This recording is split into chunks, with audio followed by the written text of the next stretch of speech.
الحمد لله وكفى وسلام على عباده الذين اصطفى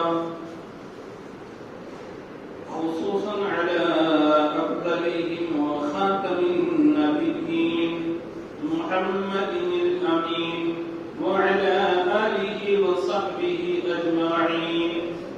أما بعد فأعوذ بالله من الشيطان الرجيم. بسم الله الرحمن الرحيم.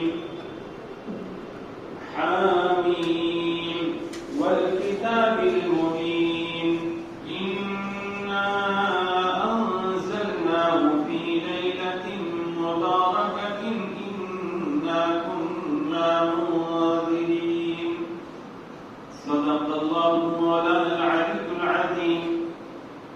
وقال النبي صلى الله عليه وسلم إن الله لا يطلع في ليلة النصف من شعبان فيغفر لجميع خلقه إلا لمشرك أو مشاع أو كما قال عليه الصلاة والسلام. وصدق رسوله النبي الأمي الكريم. نحن على ذلك لمن الشاهدين والشاكرين والحمد لله رب العالمين. ایک مرتبہ درود پاک پڑھ لیجیے. اللهم صل على سيدنا محمد وعلى آل سيدنا محمد وأصحابه وأزواجه وبارك وسلم. محترم بزرگوں اور دوستو، ہماری زندگی کے دن بدن کم ہوتے جا رہے ہیں. ہم پیدا ہونے کے بعد جو دن بھی ہماری زندگی میں آتا ہے وہ دن ہمیں قبر کے قریب کرتا ہے.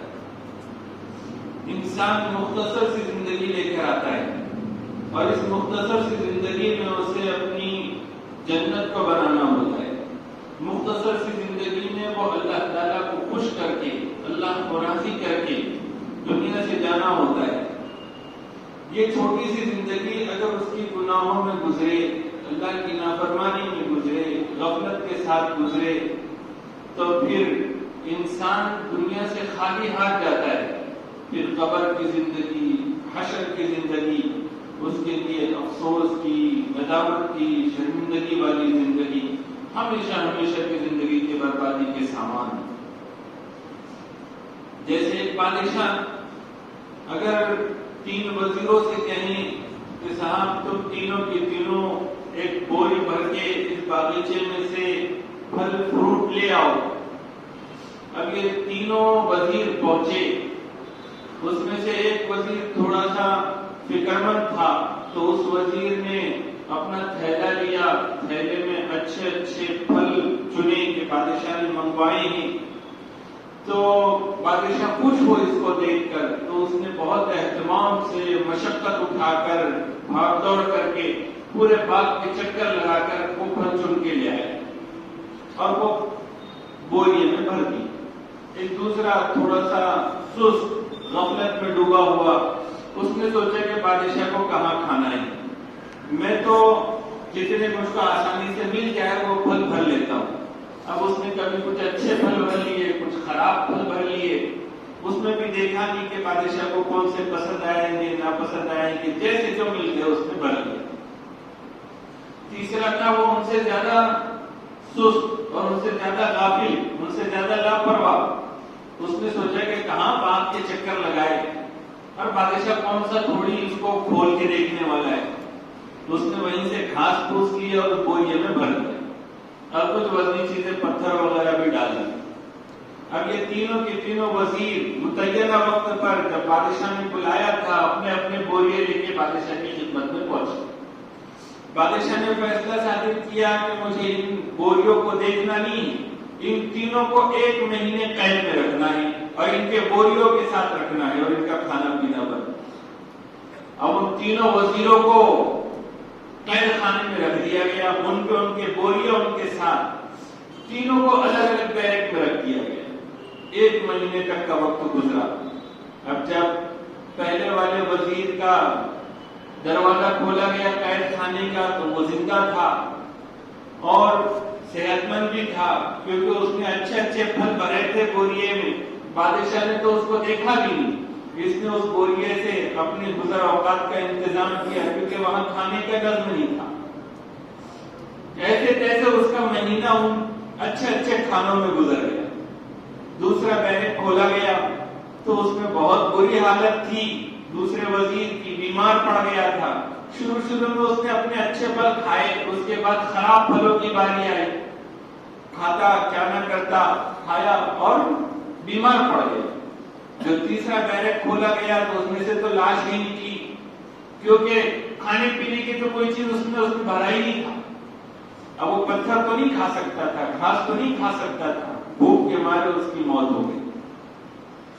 یہ جو کہانی ہے، اس کہانی سے ہم اپنی حالت کو سمجھیں کہ اللہ تعالیٰ نے مختصر وقت دے کر ہمیں بھیجا کہ جاؤ میرے بندو، دنیا میں جب تک تم جیو گے تو تم کچھ نہ کچھ اپنی آخرت کے لیے سامان کر لو. اب یہاں پر پہلے نمبر کے لوگ بھی ہوتے ہیں کہ جو فکر کرتے ہیں، غفلت کی ایک گھڑی نہیں گزارتے. جیسے جیسے جو موقع آیا اللہ کو راضی کرنے کا، وہاں خوب سیر ہو گئے اور خوب اپنے نام اعمال کو انہوں نے نیکیوں سے بھر لیا، گناہ معاف کرا لیے. اب جب وہ جائیں گے دنیا سے، قبر میں تو تنہا رہنا ہے، لیکن وہاں جو چیز کام آنے والی ہے وہ نیک اعمال کو ان کے نام اعمال میں رکھے ہوئے، جو ان کے انسیت کا سامان ہوں گے، ان کے کام آئے گی وہ نیکی. کچھ لوگ غفلت والے بھی ہوتے ہیں کہ بس جتنا موقع ملا اتنا کر لو، زیادہ فکر میں مت پڑو، ایسے تیسے کر بھی نہیں کیا جو ہو سکتی تھی بس میں تھی، یا پھر ایسا سوچ کیا کہ چلو موقع آیا کر لو. تو ایسے بھی کچھ لوگ ہوتے، ان کی بھی حالت خراب ہو. اور تیسرے قسم کے تو وہ لوگ جو بالکل ہی لاپرواہ، بڑے بڑے اہم نیکیاں کمانے کے موقع آتے ہیں لیکن ان موقعوں کو بھی وہ گوا دیتے ہیں. اللہ تعالیٰ نے یہ سنہرے موقع ہمیں عطا فرمائے. رجب کا مہینہ گزر گیا، اب یہ شعبان کا مہینہ چل رہا ہے، اس کے بعد رمضان المبارک کا عظمت والا مہینہ آنے والا ہے. رمضان کا مہینہ جس کی نیکیاں ایک فرض کی نیکی 70 فرضوں کے برابر اور نفل کی نیکی فرض کے برابر، جہاں کچھ نہیں بھاؤ پڑ جاتا ہے. ایسا سمجھیے کہ اللہ کی رحمتوں کی اور اللہ رب العزت کی مغفرت کی اور اللہ تعالیٰ کی طرف سے عنایتوں کی بارش ہوتی، اور وہ کسی بارش کی موسلادھار بارش ہوتی. کتنے خوش نصیب ہیں وہ لوگ جو رمضان کا مہینہ پائیں گے اور اس میں خوب اپنے نام اعمال کو بھریں گے اور خوب اللہ تعالیٰ کی قدردانی، اس کے مہینے کی قدردانی کریں گے. یہ جو مہینے ہیں اس سے پہلے کی رجب اور شعبان کا، رجب کا مہینہ یہ گویا کہ رمضان کی طرف متوجہ کرنے والا مہینہ ہے. پھر اس کے بعد یہ شعبان کا مہینہ یہ رمضان کے لیے اپنے آپ کو تیار کرنے کا مہینہ ہے. اس مہینے میں جو اپنے آپ کو تیار کر لیتا ہے وہ رمضان کے مہینے سے بھرپور فائدہ اٹھاتا ہے، ورنہ چل چلا والا معاملہ ہوتا ہے. بزرگوں نے سمجھایا، ایک مثال تو یہ دی کہ جیسے موسلادھار بارش آنے سے پہلے سب سے پہلی چیز ہوتی ہے ٹھنڈی ہوائیں چلتی، اور پھر ہوائیں چلنے کے بعد پھر بادل آتے ہیں، اور بادل آنے کے بعد پھر موسلادھار بارش ہوتی ہے. رجب کا مہینہ یہ ہوائیں چلنے کا مہینہ ہے کہ ایمان والے اس مہینے میں متوجہ ہوتے ہیں رمضان کی طرف. ہر کسی کے زبان پر رمضان رمضان کی صدائیں. اور پھر جب شعبان کا مہینہ آتا ہے تو یہ پھر بادلوں والا مہینہ ہے کہ اب ہر کسی کا دھیان توجہ بس اس طرف ہے کہ بارش ہوگی، تو بارش سے فائدہ اٹھانے کے لیے اور اس کے لیے انتظامات کے اس میں بھاگا دوڑی لوگوں کی چلتی ہوئی نظر آتی. اور رمضان کا مہینہ تو یہ موسلادھار بارش کا مہینہ ہے، نیکیاں کمانے کا مہینہ ہے. بزرگوں نے اس سے بھی مثال دی کہ دیکھو رجب کا مہینہ یہ بیج ڈالنے کا مہینہ ہے، اور شعبان کا مہینہ یہ کھیتی کو پانی دینے کا مہینہ ہے، اور رمضان کا مہینہ فصل کے نکل آنے کا مہینہ ہے. جو بیج نہیں ڈالے گا تو پھر وہ رمضان میں فصل کیسے لے گا؟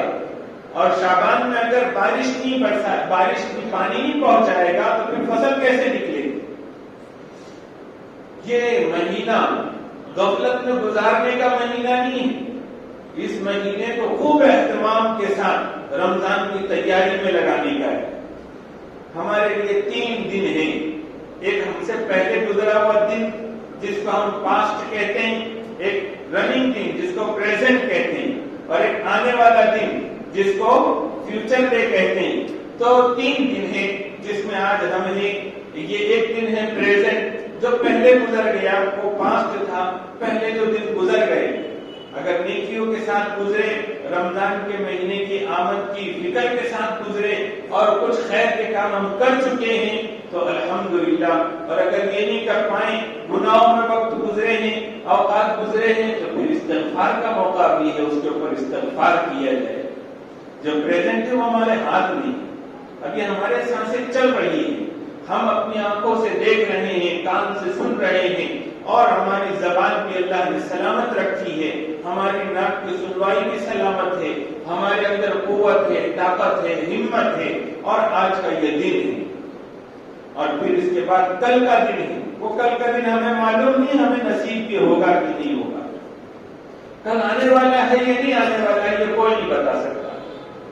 بوڑھے بھی جا رہے ہیں، جوان بھی جا رہے ہیں، بچے بھی جا رہے ہیں، ابھی تھوڑی دیر میں کوئی ٹھیک ٹھاک ہے، تھوڑی دیر کے بعد اس کی طبیعت اچانک خراب، کب کس کے ساتھ کیا سامنا اور حادثہ پیش آ جائے گا بول نہیں سکتے۔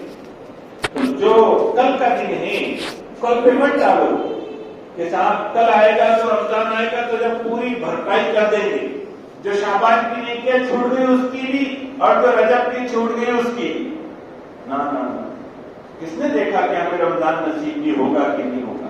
اللہ تعالیٰ مجھے اور آپ کو رمضان کا مہینہ عطا فرمائے، لیکن کون بتا سکتا ہے کہ رمضان نصیب ہوگا کہ نہیں ہوگا؟ کتنے ایسے لوگ ہیں جو پچھلے سال ہمارے ساتھ رمضان میں تھے لیکن ابھی رمضان کا مہینہ بھی نہیں آیا کہ اس سے پہلے وہ دنیا سے رخصت ہو۔ ہمارا کب کون سی جگہ پر کیسے وقت لکھا ہوا ہے آخری وقت وہ ہم نہیں جانتے، تو ہم نے کبھی بھی ایسی غلطی نہیں کرنی چاہیے کہ کل کا کچھ چھوڑ جو آج ہمارے پاس ہے، ہر دن کو جو اللہ نصیب کرتے وہ ہمارا پریزنٹ ہے اور موقع کا دن ہے، اس دن کو ہم جتنا جی سکتے ہیں نیکیوں کے ساتھ اتنا جینے کی فکر کریں، جتنا گناہوں سے بچ کے گزار سکتے اتنا گناہوں سے اپنے آپ کو بچائیں۔ خوش نصیب ہے وہ لوگ جنہوں نے شعبان کا مہینہ پاتے ہی روزوں کا ایسا اہتمام کیا کہ آج ان کے 10 روزے ہو گئے، اور رکھتے چلے جائیں گے کہ پورا شعبان کا مہینہ ان کے روزوں سے بھرا ہوا ہوگا۔ حضور صلی اللہ علیہ وسلم میں کبھی روزہ رکھنے پر آتے شعبان کے تو ایسا لگتا کہ آپ افطار کریں گے ہی، یعنی کہ بغیر روزے کے رہیں گے ہی، اور پورا مہینہ روزے سے رہتے۔ اور وہ بھی بڑے خوش نصیب ہے جنہوں نے 10 روزے ابھی تک رکھ لیے اور آئندہ جو ان کے 2-5 روزے اور رکھنے کا ارادہ ہے تو ان کا شعبان کا مہینہ کثرت کے ساتھ روزے رکھنے والوں میں شمار ہو رہا ہے۔ حضور صلی اللہ علیہ وسلم شعبان کے مہینے میں کثرت کے ساتھ روزے رکھتے تھے، بلکہ اکثر مہینے کے روزے رکھا کرتے تھے، اور جو یہ بھی نہ کر پائے ہو ان کے لیے ابھی بھی موقع ہے کہ وہ 13، 14، 15 شعبان کا روزہ رکھ لے۔ یہ ایام 20 کہلاتے جو درمیانی مہینے کے روزے ہوتے، اور ایام 20 کے روزوں کی بھی بڑی فضیلت ہے، اور حضور صلی اللہ علیہ وسلم اور صحابہ اس کا اہتمام فرمایا کرتے تھے۔ تو ہم نے اس مہینے میں کچھ نہیں تو کم سے کم درمیان کے 3 روزے 13، 14، 15 شعبان کا روزہ رکھ لینا چاہیے، اور اگر اتنا بھی نہ رکھ سکے تو کم سے کم 15ویں شعبان کا روزہ رکھ لے کہ 15ویں شعبان کو روزہ ایام 20 کا کم سے کم 1 روزہ شمار ہوگا، اور حدیث میں بھی 15ویں شعبان کے روزے کا حکم آیا ہے، اگرچہ کہ وہ روایت ضعیف ہے لیکن ایام 20 کا روزہ اور پھر شعبان کی 15ویں شعبان کے روزے کی فضیلت ضعیف حدیث میں بھی آئی ہے، تو اس سے بھی استحباب معلوم ہوا۔ فضیلت کے بعد میں ضعیف حدیث کو پیش کیا بھی جا سکتا ہے، اس پر عمل کیا بھی جا سکتا ہے، اور اس کا درجہ استحباب کا مستحب کا ہوتا ہے۔ یہ روزے در حقیقت رمضان کے لیے اپنے آپ کو تیار کرنے کے روزے ہیں کہ رمضان کے مہینے کے روزے ہم پھر عادی ہوں گے، ہمارے اندر شوق پیدا ہوگا، تو پھر رمضان کے مہینے کے پورے روزے ہمارے اہتمام سے ہوں۔ یہ جو 30 دن ہے جو شعبان کے، اس میں سے 10 دن گزر گئے، اب 20 دن بچے ہوئے ہیں۔ ان 20 دنوں کو ہم اس طرح سے گزاریں کہ اس میں نیکیاں ہی نیکیاں ہو، گناہوں سے اجتناب ہو۔ ہر وقت اپنے آپ کو ایسا رکھے کہ رمضان کا مہینہ آنے والا ہے اور اس سے ہم کو خوب فائدہ اٹھانا ہے، اور اس کے لیے اپنے آپ کو تیار رکھنا ہے۔ اپنے کاموں کی ترتیب بنائیں، رمضان کے مہینے کو زیادہ سے زیادہ ہم عبادتوں کے لیے فارغ کر سکیں، ایسا انتظام ہو ہمارا۔ جو لوگ پورا رمضان اپنا کام دھام چھوڑ سکتے ہیں اور پھر بھی ان کی زندگی پر، ان کے روزگار پہ کوئی زیادہ فرق نہیں پڑے گا، تو انہوں نے آخرت کے مقابلے، دنیا کے مقابلے میں آخرت کو ترجیح دیتے ہوئے پورا مہینہ اپنا چھٹی رکھنی چاہیے اور خوب عبادتوں میں اپنے آپ کو لگا کے رکھنا چاہیے۔ اور جو ایسا نہیں کر سکتے، ان کا کاروبار اگر متاثر ہوگا تو انہیں بہت زیادہ حرج ہوگا، تو کم سے کم اتنا تو کریں کہ وہ اپنے کاروباروں کا ٹائم ٹیبل ابھی سے ایسا سیٹ کرے کہ زیادہ سے زیادہ وقت ان کو عبادت کا بھی ہے۔ کچھ وہ کاروبار بھی کر لیں لیکن زیادہ وقت ان کا عبادتوں میں گزرے، عبادتوں کے لیے وہ وقت نکال سکے، ٹائمنگ کم کر دے یا انتظام ایسا کر دے کہ جس وقت میں زیادہ گراہک ہوتے ہوئے، جس وقت میں کام کی شکلیں زیادہ ہوتی ہو دنیاوی کام کی، بس اتنا حصہ ہم نے روزگار کے لیے رکھے، باقی پورا کے پورا وقت ہم اپنے عبادتوں کے لیے صرف کریں، تلاوت کے لیے، نفلوں کے لیے، ذکر و اذکار کے لیے اپنے آپ کو فارغ کرنے کی کوشش کریں۔ اور جو لوگ مستقل گھومنے پھرنے کا کام کرتے ہیں تو وہ بھی اپنے سفروں کو کم کر دے یا ختم کر دے، تاکہ یکسوئی سے ایک جگہ بیٹھ کر اللہ کر سکے اتنا ایک مہینہ۔ یہ ایک مہینہ ایسا ہے کہ اگر اس مہینے کو عبادت میں گزار لیا جائے اور صحیح اہتمام کے ساتھ روزے رکھے جائیں، تراویح کا صحیح اہتمام اور اچھا اہتمام کیا جائے، تو پھر تقوی کی دولت ملتی ہے اور پورے سال بھر ایک مسلمان باقی رہنے جیسی کیپیسٹی اپنے اندر پیدا کر لیتا ہے، اور پھر اس کے لیے کوئی مشکل نہیں ہوتا گناہوں سے بچنا، کوئی مشکل نہیں ہوتا کوئی بھی بڑے سے بڑے خیر کے کام کو کرنا، کیونکہ اس کے اندر تقوی والی صلاحیت پیدا ہو گئی۔ بس تھوڑا سا متوجہ کرنے سے وہ نیکی پر آئے گا، تھوڑا سا متوجہ کرنے پر اپنے آپ کو وہ گناہوں سے بچنے والا بن جائے گا۔ 15ویں جو شعبان آئے گی، یہ 15ویں شعبان جب رات میں عبادتوں کے ساتھ ہماری گزرے گی تو یہ رات ہمیں تیار کرے گی رمضان کی راتوں میں عبادت کے لیے، یہ ہمیں متوجہ کرے گی رمضان کی راتوں میں تراویح پڑھنے، ذکر و اذکار کرنے، تلاوت کرنے کی طرف۔ یہ 15ویں شعبان کی جو رات ہے، بعض حضرات یہ خیال کرتے ہیں، یہ اس کی تبلیغ بھی کرتے ہیں کہ 15ویں شعبان کی کوئی اصل نہیں اور کوئی حقیقت نہیں، اس میں عبادت نہیں کرنا چاہیے، جبکہ یہ خیال غلط ہے۔ اگر اس کی کوئی اصل نہیں ہوتی تو سورہ دخان کی آیت ہے اِنَّا أَنزَلْنَاهُ فِي لَيْلَةٍ مُبَارَكَةٍ، کہ اللہ تعالیٰ اس میں فرماتے ہیں کہ ہم نے اس کو یعنی قرآن کریم کو مبارک رات میں اتارا ہے۔ تو جہاں جمہور مفسرین اس سے شب قدر مراد دیتے ہیں، رمضان والی شب قدر، تو ایک قول وہاں پر یہ بھی ہے کہ اس رات سے مراد شب برات ہے۔ حضرت مجاہد، اکرمہ، تابعین جو مفسرین ہیں تو ان کا قول یہ ہے کہ اس رات میں یہ رات جو قرآن کریم کی نزول کی بتائی جا رہی ہے تو اس سے مراد شب برات ہے۔ اگر اس کی کوئی اثر نہیں ہوتی تو ایک قول اس کا منقول ہی نہیں ہوتا۔ وہ رمضان المبارک میں اِنَّا أَنزَلْنَاهُ فِي لَيْلَةِ الْقَدْرِ، شب قدر کو اللہ نے قرآن کریم کو اللہ نے شب قدر میں اتارا ہے، اور شہر رمضان الذی انزل فیہ القرآن کے ذریعے سے جو بتایا گیا کہ قرآن کریم رمضان میں اترا ہے۔ تو جو اشکال وارد ہوتا ہے، یہ جمہور مفسرین کا یہ استدلال ہے کہ رمضان میں قرآن کریم اترا، شب قدر میں اترا، تو یہاں مبارک رات سے بھی مراد شب قدر ہی ہے، اور زیادہ صحیح قول یہی ہے۔ لیکن جو حضرات اس طرف گئے ہیں کہ اس سے مراد شب برات ہے، تو وہ یہ تعویل کرتے ہیں کہ اللہ تعالیٰ نے شب برات میں اس کو نازل کرنے کا فیصلہ فرمایا، اور پھر لوح محفوظ سے آسمان دنیا پر جو بیت العزت پہ جو نازل ہوا تو وہ رمضان المبارک میں شب قدر میں نازل ہوا، پھر وہاں سے تھوڑا تھوڑا کر کے 23 سال میں اترا۔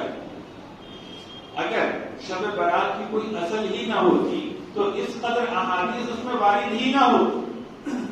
اس کی فضیلت میں، شب برات کی فضیلت میں جو احادیث وارد ہوئی ہیں حضور صلی اللہ علیہ وسلم کے جو اقوال جو ہمارے سامنے پہنچے ہیں، وہ اس میں سے صحیح بھی ہے اور بہت سارے ضعیف ہیں، لیکن سارے ضعیف حدیثوں کو ملانے کے بعد یہ حسن لغیری کے درجے میں ہو جاتے ہیں، اور اس سے اس قدر بات ثابت ہو جاتی ہے کہ اس رات کی کوئی نہ کوئی اصل ضرور ہے، کوئی نہ کوئی فضیلت ضرور ہے۔ اس لیے اس رات کو اس طرح سے نہیں اڑایا جا سکتا کہ اس کی کوئی فضیلت ہی نہیں، اس کی کوئی اصل اور حقیقت ہی نہیں۔ مختلف طرق سے مختلف صحابہ کرام سے بہت سی احادیث شب برات کی فضیلت کے بارے میں وارد ہوئی۔ جیسے ایک حدیث ہے کہ حضور صلی اللہ علیہ وسلم نے فرمایا کہ شعبان کے نصف شعبان کی جو رات ہے جس کو ہم شب برات کہتے ہیں، تو اس رات میں قیام کرو، عبادت کرو، اور اس کے دن کو روزہ رکھو، یعنی 15 شعبان کو روزہ رکھو۔ اور پھر فرمایا کہ اس رات میں اللہ تعالیٰ آسمان دنیا پر جلوگر ہوتے ہیں، جیسے اللہ کی شان ہو۔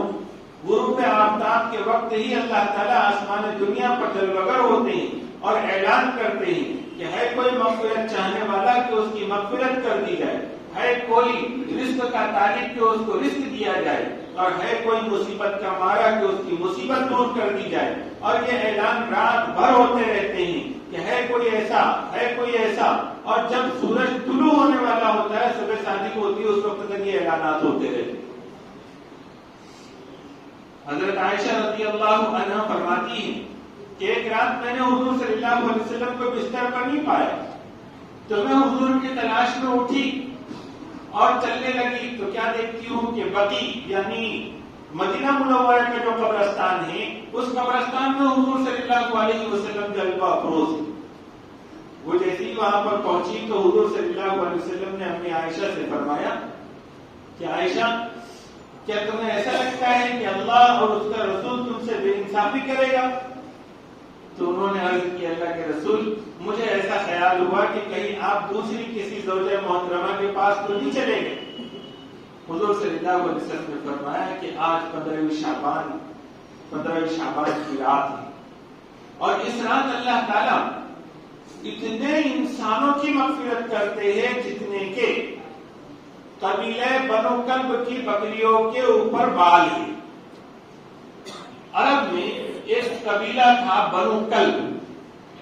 عرب میں جتنے بکریاں چرانے والے اور بکریاں رکھنے والے قبیلے تھے، ان میں سب سے زیادہ بکریاں اس قبیلے کے پاس تھی۔ اب ایک بکری کے جسم پر کتنے بال ہوتے، اور ایک بہت بڑا ریوڑ ہو بکریوں کا کسی کے پاس، تو پھر اب ساری بکریوں کے جسموں پر کتنے بال؟ تو ان سے زیادہ اس رات میں مغفرت ہوتی ہے، بالوں سے بھی زیادہ۔ تو آپ اندازہ کیجیے کہ کتنے لوگوں کی اس رات میں مغفرت ہوتی ہے۔ بعض ایسے بھی لوگ ہیں کہ جن کے بارے میں حضور صلی اللہ علیہ وسلم نے فرمایا کہ ان کی اس رات میں مغفرت نہیں ہوتی۔ جیسے کہ حدیث میں فرمایا گیا کہ بے شک اللہ تعالیٰ نصف شعبان کی رات کو یعنی 15ویں شعبان کی رات کو اللہ تعالیٰ متوجہ ہوتے ہیں اور ساری مخلوق کی یعنی سارے مسلمانوں کی، سارے انسانوں کی مغفرت کرتے ہیں سوائے مشرک کے اور کینہ پرور۔ مختلف حدیثوں میں ایسے لوگوں کا تذکرہ آیا ہے جن کی مغفرت نہیں ہوتی، ان میں ایک مشرک ہے، کسی بھی قسم کا کوئی شرک کرتا ہو، ایک کینہ رکھنے والا ہے، حسد اور کینہ رکھنے والا، ماں باپ کا نافرمان ہے، چغلی کرنے والا ہے، ٹخنوں سے نیچے ایزان رکھنے والا ہے، زنا کرنے والا یا زنا کرنے والی، اسی طرح سے فال دیکھنے والے، اسی طرح سے ستاروں کو دیکھ کر حالات معلوم کرنے والے، یہ وہ لوگ ہیں کہ جن کی اس رات میں مغفرت نہیں ہوتی۔ اللہ رب العزت نے مختلف موقع ایسے عطا فرمائے ہیں کہ جن موقعوں کو غنیمت اگر ہم جانیں اور اس میں اللہ تعالیٰ کی طرف متوجہ، اور حق ہے اللہ تعالیٰ کا ہم پر کہ ان موقعوں پر ہم اللہ کی طرف متوجہ ہو۔ جب روایت یہ بتاتی ہو کہ اللہ تعالیٰ آسمان دنیا پر غروب آفتاب کے وقت ہی جلوہ گر ہوتے ہیں، یعنی رحمتوں کا نزول ہونے والا ہے، اللہ مخلوق کے اور اپنے بندوں کے اتنے قریب آ جائے، تو کیا ہمارے اوپر اللہ کا یہ حق نہیں ہے کہ ہم بھی سارے کام دھام چھوڑ کے اللہ کی طرف متوجہ ہو جائیں؟ ہمارے پاس تو ہر معاملے میں بس ایسی رسمیت آ گئی ہے، ہونا یہ چاہیے کہ جیسے ہی شب برات ہو، شب قدر ہو، ہماری عبادتوں کی شروعات مغرب سے ہونی چاہیے، کیونکہ اسی وقت سے اللہ تعالیٰ آسمان دنیا پر جلوہ گر ہوتے ہیں رحمتوں کے ساتھ۔ تو ہم نے عبادتوں کی شروعات کب کرنی چاہیے؟ بولو، مغرب سے کرنی چاہیے نا، لیکن ہمارے پاس ہوتا یہ ہے کہ اذان، عشاء کی اذان کا بھی وقت لیٹ ہوگا، روزانہ جو ٹائم ہے اس سے آدھا گھنٹہ لیٹ، پون گھنٹہ لیٹ، اور پھر لوگ خوب اطمینان سے مسجد کی طرف آئیں گے، اور پھر اس کے بعد بیان وغیرہ میں کافی وقت صرف ہوگا، پھر اس کے بعد اب تھک جائیں گے تو پھر جا کے سو جائیں گے، پھر عبادت کا کوئی موقع نہیں۔ اس رات میں کیا عبادت کرنی چاہیے؟ تو اس کا جواب یہ ہے کہ شب برات ہو یا شب قدر ہو، ان دونوں راتوں میں کوئی مخصوص عبادت منقول نہیں ہے، اس لیے کسی مخصوص عبادت کا اہتمام اور التزام نہیں کرنا چاہیے۔ کچھ لوگ اہتمام کرتے ہیں مغرب کے بعد کہ 2 رکعت راضی عمر کے لیے، 2 رکعت روزی کے لمبے ہونے کے لیے، اور اس طرح کی نمازیں انہوں نے متعین کر رکھی ہے اور وہ پڑھتے ہیں، جبکہ اس کی کوئی اصل نہیں ہے حدیثوں میں، اس کے کہیں ترغیب منقول نہیں ہے۔ تو کوئی چیز مخصوص نہ ہو اور اس کو اپنی طرف سے مخصوص کر لیا جائے تو پھر وہ چیز بدعت بن جاتی ہے اور اس سے بچنا ضروری ہو جاتا ہے۔ اس رات میں کوئی مخصوص عبادت نہیں ہے، اپنے ذوق، اپنے دھیان، اپنے خیال کے اعتبار سے جو عبادت بھی مناسب لگے اور موقع پر کر سکتے ہو وہ کریں، نوافل پڑھیں، تلاوت کریں، دعاؤں کا اہتمام کریں۔ حضرت عبداللہ بن عمر رضی اللہ تعالیٰ عنہ فرماتے ہیں کہ 5 راتیں ایسی ہیں جس میں اللہ تعالیٰ دعائیں رد نہیں کرتے۔ ایک جمعہ کی رات، یعنی جو جمعرات گزرا اس کے بعد جو مغرب آئی، تو کل کی جو مغرب تھی سمجھیے، تو مغرب سے لے کر صبح تک کی یہ رات، اس رات میں دعا رد نہیں ہوتی۔ دوسرے، رجب کی جو پہلی رات ہوتی اس میں دعا رد نہیں ہوتی، اور تیسرے 15ویں شعبان کی جو رات ہوتی ہے اس میں دعا رد نہیں ہوتی، اور جو 2 راتیں بچی ہے وہ دونوں عیدوں کی راتیں ہیں۔ تو یہ 5 راتیں وہ ہے جس میں دعائیں رد نہیں ہوتی۔ دعائیں رد نہیں ہونے کا مطلب یہ ہے کہ ہم جو مانگیں گے اللہ کے پاس سے ملے گا، وہ اللہ کی بارگاہ میں قبول ہوگی۔ حدیث پاک میں ہے کہ تقدیر کو دعا کے سوا کوئی چیز نہیں ٹال سکتی، یعنی دعا ایسی طاقت کا نام ہے کہ کبھی کبھی ہمارے تقدیری فیصلے بھی اس سے ٹل جایا کرتے۔ ایک روایت سے یہ پتہ چلتا ہے کہ 15ویں شعبان کی رات میں اللہ تعالیٰ فرشتوں کے ہاتھ میں فیصلے دیتے ہیں کہ سال بھر کون کون مرے گا اس کی لسٹ جاری ہوتی، اور سال بھر کس کو کتنا روزی دینا ہے وہ بھی لسٹ جاری ہوتی، اسی طرح سے کون کون حج کو جائے گا یہ پورے سال اس کی لسٹ جاری ہوتی۔ اتنا بہترین موقع ہے کہ ہم اس رات میں خوب اللہ کے سامنے مانگے، اپنی درازی عمر کو مانگے، اپنی روزی کو مانگے، اور اپنے لیے نیک اعمال کو مانگے۔ ہو سکتا ہے کہ ہماری وہ دعا قبول ہو اور ہماری زندگی سنور جائے۔ تو اس رات کو غفلت کے ساتھ نہیں گزارنا چاہیے، لیکن کوئی ایک مخصوص عبادت بھی نہیں رکھنی چاہیے، جو سی عبادت کرنا چاہے کرے۔ قضا عمری پڑھنا چاہے قضا عمری بھی پڑھی جا سکتی ہے۔ اس پوری رات کو خوب اہتمام سے عبادت کرے، لیکن ایسا بھی نہ ہو کہ تھک جائے اور تھکنے کی وجہ سے بیمار ہو جائے۔ اپنے بیمار ہونے کے حد تک نہیں عبادت کرنا چاہیے، اور اس درجے بھی عبادت نہیں کرنا چاہیے کہ 3، 4، 5 بج گئے تو پھر سو گئے تو فجر گئے۔